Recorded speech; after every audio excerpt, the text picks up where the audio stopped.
Oh my gosh, we are so excited. We have a huge announcement for you today, but first let me introduce you to our friends Cindy and Jim. Hello. We met Cindy and Jim, gosh, back in 2021, I think, in Perry, Georgia. And we've been communicating off and on. We ran into them again here at the Florida RV Super Show in Tampa that they come to every year. And we've been just coming by and coming by and coming by and coming by. And guess what, guys? We're going to Alaska! Yay! So Cindy and Jim, their business is Alaska Excursion Caravan. And they lead caravans every year to Alaska. They are full-time RVers. We are. And we are so excited to be traveling with them this year. Their whole focus, y'all, is Alaska. We're going next year, though. Oh, I know. We're going next year, 2025, but we're going to talk more about that. And I know Jim's busy working because they're talking to folks. And Yeah. but we've got Cindy all to ourselves for a few minutes before everybody else comes into the booth. Let's talk Alaska. So let's talk Alaska. Cindy, why don't you tell a little bit about how y'all started doing this and how you and Jim became Alaskan experts? Okay.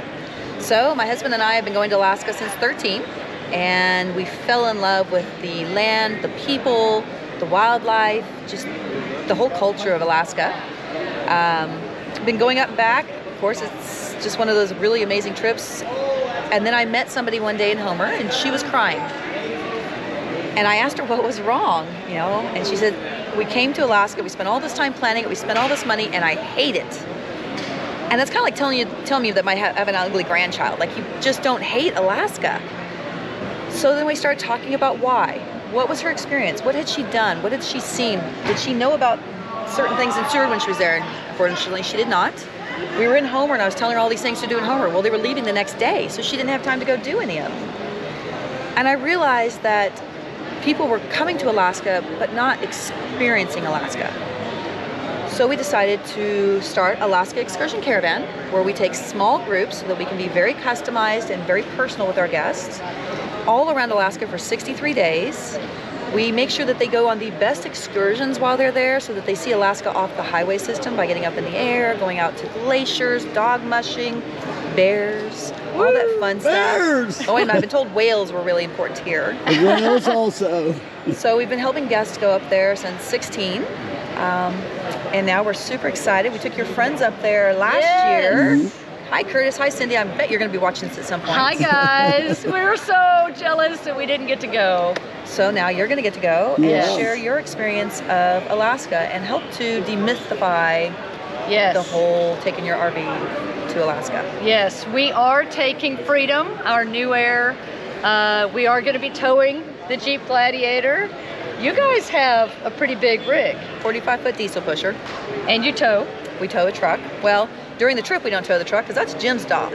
Jim's going to be following behind everybody, making sure that they make it from one campground to the next without any problems. Now this is one reason why Cindy and Jim's caravan really stood out to us. One thing is they specialize in Alaska. These guys, they are all about Alaska, right?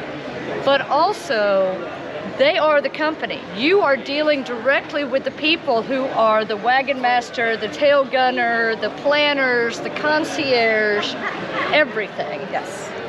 And tons of experience. Yes.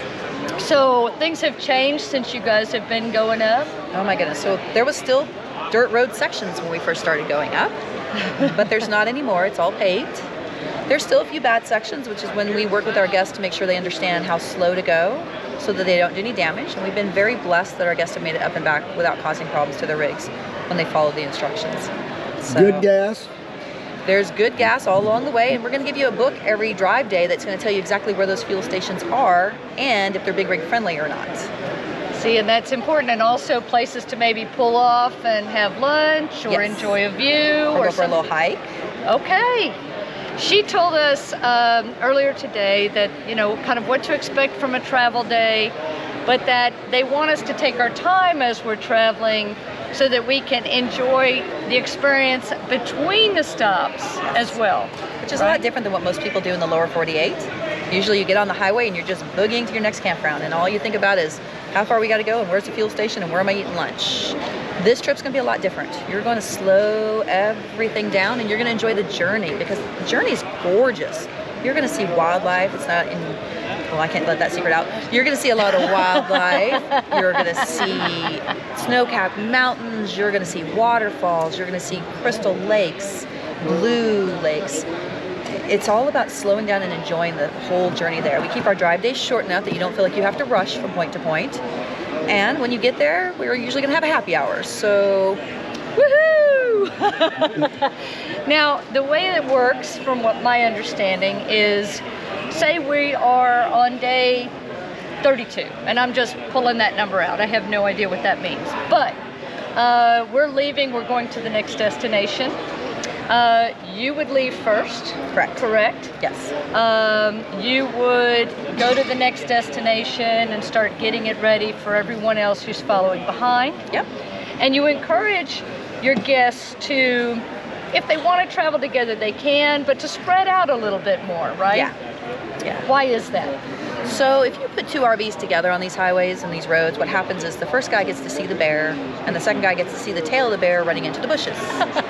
So you really don't want to be together. Plus, it's very hard to coordinate bathroom breaks, scenic views, all the fun stops along the way if you're worried about somebody else. And there's no reason. We're all going to be traveling together. You're going to have two-way radios so you can contact each other. You can be a mile apart from each other and still be in contact, letting each other know what wildlife you're seeing. But then everybody gets to see the wildlife still. That's awesome. And then Jim follows behind in the truck. He's coming behind. He's got the satellite phone. He's got a few tools. His job is to make sure that everybody makes it to the next spot. And if they're having any problems, he's going to contact me. And I'm going to reach out and start working on a solution to the problems, whether it's a repair shop or a tow truck or just getting a part down the road to him. But my job is to make sure that the problems get solved. So what can we expect from, like, what are some of the places that we're going to be going, I guess, because I'm so excited. So in Alaska, we stop at pretty much all of the main places, but because we're such a very small caravan, we also get to stop at some other places others miss. One of those would be Talkeetna. We're going to spend 4 nights in Talkeetna, which is an amazing town on the end of a road at the river. From there, some of the views of the south side of Denali are some of the best views you're going to have of Denali. We're going to do a jet boat tour up through a Class 5 rapids up to the Devil's Canyon. Wow. There's a train you can do where the locals use it to get their supplies in and out, so you're riding with locals and they'll literally pull the cord to stop the train, just like you used to do in the day. And there's some breweries for my brewery people. Woo! Can't leave that out, but there's a lot of fun things to do. And we're going to sneak along our pickleball net, so for my pickleballers, we'll have a little pickleball session on our downtime. Because we do leave a lot of time in your day. While we're doing all these fun excursions, we also leave a lot of time for you to have fun and not feel like you've got to rush around while you're there. Whether it's pickleball, grocery shopping, laundry, or a nap, doesn't matter. It's what you want to do while you're on your vacation. So we had to take a pause for a second because we are, you know, right here in the middle of the hall where all the vendors are, and there are walking entertainers. So, but one of the reasons why we love what Jim and Cindy do and the way that they put their caravans together is each person can make their Alaskan dream come true. It can be their own unique experience. You don't have to do what everybody else is doing. Correct. So what that's going to look like for you guys is, we always love this time of the year. Come about November next year, I'm going to send you a sheet that's going to have about 70 different tours. That's not everything to do in Alaska, but those are the tour companies that are the top tour companies that we really have to book in advance to make sure you get to go on them. And then we're going to sit down, and you had a package in your original sign up that has certain tours in it. And you're going to say, yes, I want to do that, but no, I really don't want to do that, or I want to do that. But you don't want to do that. Okay, he didn't really want to do that.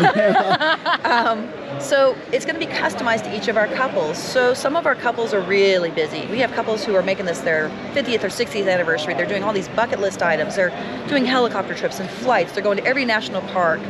They're going fishing a lot. And then we have other couples that have been to Alaska a number of times, but there's things that I know of that they'd never done before. So that's what they're going to focus on.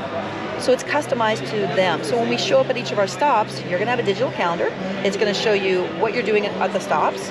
They'll show you what time, what you need to wear, what you're going to be getting fed, where you need to meet the tour, what time you're going to be getting back, and what the tour is. Because I talked to you in November and December, you usually have forgotten by the time we get to the trip. Right. So we want to refresh your memory of what your tours are.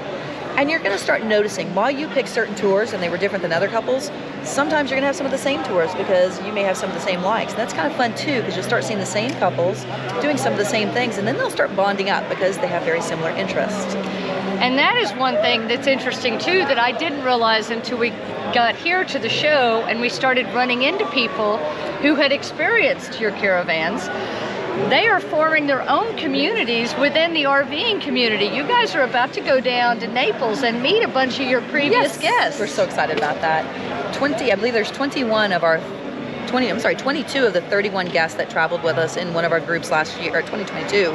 Time flies. Yeah. Are meeting in Naples for 4 days of fun, golf, pickleball. They're just going to do a lot of really neat things together, going out to dinner, having brunches, and just celebrating, remembering the trip we had together, because this is an epic trip. It's 63 days through the wilderness of Alaska, doing excursions that most people only dream about or see on YouTube. Yes. And never actually do themselves. And the other thing, we met a couple here that took your summer trip last year with Cindy and Curtis. Hey again, guys. And they actually, this is crazy, y'all. So people are worried about their coaches, right? And they're always worried about what's going to happen to their motorhome or their fifth wheel or whatever on a trip to Alaska. So these folks that we met who went with Cindy and Jim last summer picked up their brand new Mountain Aire from Newmar, drove straight to the caravan, had such a good time that they have already signed up to go on the spring trip this year. So that tells you a little something, right? Tells you we got them up and back and we didn't damage their rig. There you go. Now, you do 2 RV caravans a year. Correct. A spring and a summer. Yes. What are the differences? So our spring trip is for those who really want to see the babies, where it's when the wildlife is still on the road because there's not a lot of traffic. So we're going to have baby bears, baby moose. The whales are really active close to shore, so we have a lot of whale. The mountains are still covered with snow, so for photographers, it's just gorgeous. It is the dry season historically, so you're going to have a lot more clear days, and you're going to have a lot of daylight. We're going into the summer solstice, which means you're going to be getting 20-something hours of daylight every single day. For somebody who's an outdoor enthusiast, it's amazing. You can go for a hike and not worry about it getting dark before you get home. You can go for a kayak and enjoy yourself and take extra time because you're not being rushed by darkness. Right. So it really makes it fun. And then the summer trip. So the summer trip is the other one. The summer trip does begin the rainy season, so there's going to be a trade-off. What they get is they do get the state fairs, which are amazing. They're going to get the fall colors as we go up through Denali and down through the Canadian Rockies. Wow. And they're going to get the northern lights. And the farmers markets. Oh, yes. Well, we'll have farmers markets for both, but most of the stuff coming out in the spring is coming out of the greenhouses that our Alaskans are growing out of, whereas when the summer comes, they're growing those in the field. And spring for a trip that you're defining is May to July. Correct. And then summer being July to September. Correct.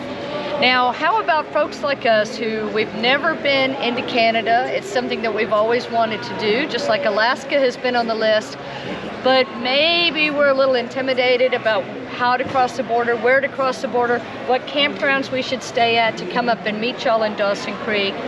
Do you give some advice on that? Because y'all have done it so many times. So I'm a planner and a giver. So one of the things we did when we built the company is we want to give you every piece of information you need to know without you having to do any research. If you didn't have the internet, you could come on our trip and be perfectly ready. Wow. That's going to look like checklists, which is going to tell you what to do to get your rig ready and your tow vehicle ready, your closet, your refrigerator, your paperwork. It's going to be a list about crossing the border into Canada, ways to talk to the guards and answer the questions correctly, and know which questions they're going to ask you ahead of time, so you're not all nervous and tongue-tied. Pardon me, see, like I am right now. Oh my goodness, it's been a long show, guys. I'm so sorry. We're going to give you campgrounds from Great Falls all the way up to us, and it'll show you how many miles each one is from Great Falls, so you can figure out how far you want to drive each day. And we're going to give you the phone numbers to the campgrounds, and we've vetted them all, so we know that they're good campgrounds to stay at. We're going to talk to you about Banff and Jasper, because those are parks that you really should visit, but they have a bit of a nightmare reservation system, so we've got a little cheat sheet we give our guests to make it a lot easier for them to be able to do that. So they are really the full service pump. Now, you also now are offering winter trips. We are. We're so excited. I know everybody's thinking winter in Alaska, it's cold. And it is, but it's gorgeous, guys. It's a beauty you'll never see anywhere else. And we're doing it for the Iditarod race, which is an iconic race of Alaska. The energy, the people, just the whole experience. You're talking about outhouse races, mushing dogs, running with the reindeer, fat tire races, snowshoe, softball, all these quirky, fun things that epitome that what Alaskans are and what they enjoy. And they welcome everybody in there to celebrate with them. We're also going to be doing Northern Lights, train rides up through Denali, snow machining trips, a flight out to one of the passes. Wow. But not in the RV. Not in the RV. That is a fly-up trip. That is definitely not going to be in the RV. And they're shorter. They're only 7 to 14 days. Okay, so I'm going to link all of their information in the notes for this video. You actually have some availability for 2024. Sadly, life goes haywire for some people, and we've had some health issues, so we had some late cancellations. In order to fill those back up, so we have a great group. We're doing some specials. One of our specials, if you're going to go with us in 2024, is we're going to give you a $1,000 fuel card when you meet us in Canada. Wow. Which helps take some of the sting out of the trip. Yes. And then we're also giving a $250 credit per person. So if you have 2 people coming, that's $1,500 right out of the gates. Wow. That's fantastic. So if you want to sign up for 2024, there's still an opportunity for spring or summer. There is spring. I think there's 2 left in this. There may only be 1 left in the summer. I think somebody signed up earlier today. So we're you got to close. get on it if that's something you're interested in. And then 2025, we are going to be going in spring. Yay! Babies and whales. Babies and whales and snow-capped mountains. And we want y'all to come along. Yes, we'd love y'all to come along. So check it out. I'm going to put a link to their website so you can see all the information and the dates and what you would have to do in order to join us for the fun.